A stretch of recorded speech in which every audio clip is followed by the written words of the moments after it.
देश में सबसे बड़ा सम्मान है भारत रत्न। जैसे कि हर एक देश का अपना सम्मान होता है, वैसे ही हमारे देश भारत में सबसे बड़ा सम्मान होता है भारत रत्न। आखिरकार भारत रत्न किन लोगों को दिया जाता है? अब तक टोटल कितने व्यक्ति हैं भारत में जिन्हें भारत रत्न दिया गया है? आखिरकार ऐसा क्या काम करने पर भारत रत्न मिलता है? क्या मरणोपरांत भी दिया जाता है? क्या किसी व्यक्ति ने किन किन क्षेत्रों में काम किया है और उनका समाज पर असर पड़ रहा है, उन लोगों को भी दिया जाता है? साथ ही साथ खेल जगत में दिया जाता है। इस तरह की तमाम जानकारी कंपटीशन के एग्जाम के प्रश्नों में पूछी जाती है। नमस्कार, मेरा नाम है राजीव शर्मा और मैं आप सभी का स्वागत करता हूं एसएससी केडी लाइव परिवार में।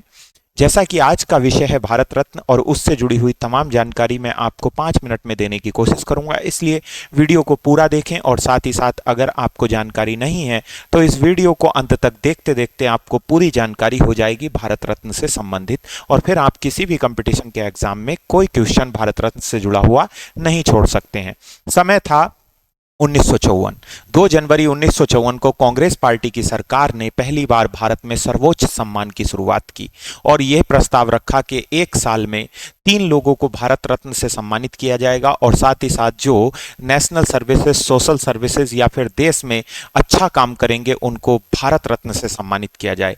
लेकिन साथ ही साथ कुछ और भी प्रश्न मन में थे। प्रश्न ये था कि मान लीजिए किसी ने बहुत अच्छा काम किया है तो उसको भारत रत्न दिया जा रहा है, लेकिन अगर किसी ने कुछ कम अच्छा काम किया है, यानी कि जो 2nd, 3rd और 4th नंबर पर रहे हैं, आखिरकार उन्हें भी तो कोई सम्मान मिलना चाहिए। तो भारत सरकार ने उनके लिए भी जनवरी 1954 को पद्म अवार्ड की शुरुआत की, जिनको पद्म पुरस्कार के नाम से जाना जाता है। 3 कैटेगरी में पद्म पुरस्कार होते हैं, पद्म विभूषण, पद्म भूषण और पद्मश्री। लेकिन हम बात कर रहे हैं भारत रत्न की, तो पहली बार 3 लोगों को भारत रत्न से सम्मानित किया गया, जिनमें सबसे पहला नाम आता है डॉक्टर सर्वपल्ली राधाकृष्णन। जी हाँ, हम बात कर रहे हैं सर्वपल्ली राधाकृष्णन की, जो देश के पहले उपराष्ट्रपति और दूसरे राष्ट्रपति के रूप में चुने गए। तमिलनाडु में जन्म हुआ।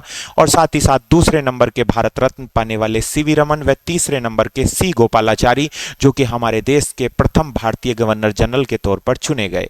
अब ऐसे में बात करते हैं कि भारत रत्न लगातार 27 साल तक भारत में दिया जा रहा था, यानी कि लगभग 24-25 साल दिया जाता रहा।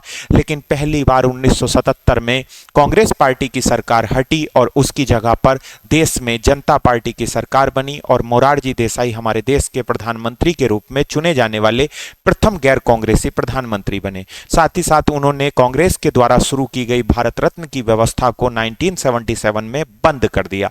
लेकिन समय ज्यादा नहीं हुआ, कुछ ही दिन बाद उनकी सरकार हट गई और फिर चौधरी चरण सिंह हमारे देश के 5वें नंबर के प्रधानमंत्री के रूप में चुने गए, और फिर से 1980 में श्रीमती इंदिरा गांधी हमारे देश की प्रधानमंत्री बनी और 1980 में भारत रत्न को फिर से शुरू किया गया। अब तक भारत रत्न 1954 से शुरू हुआ, अब इस समय 2024 चल रहा है। 70 साल हो गए हैं भारत रत्न को चलते हुए।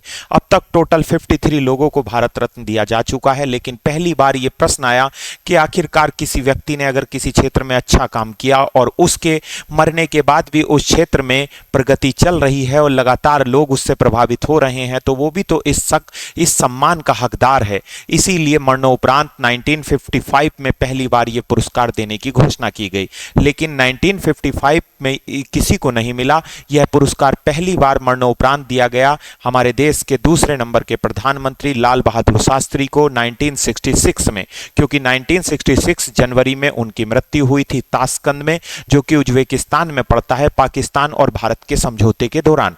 इसीलिए पहली बार आफ्टर डेथ लाल बहादुर शास्त्री को भारत रत्न से सम्मानित किया गया।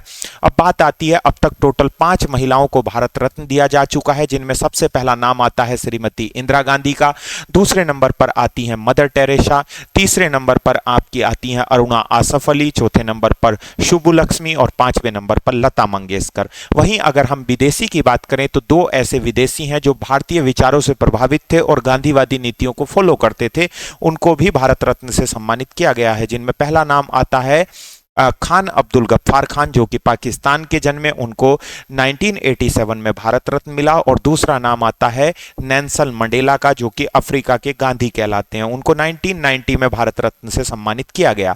अब तक कुल 19 लोगों को भारत रत्न से सम्मानित किया जा चुका है मरणोपरांत, और 53 लोगों को अब तक टोटल ओवरऑल भारत रत्न मिल चुका है।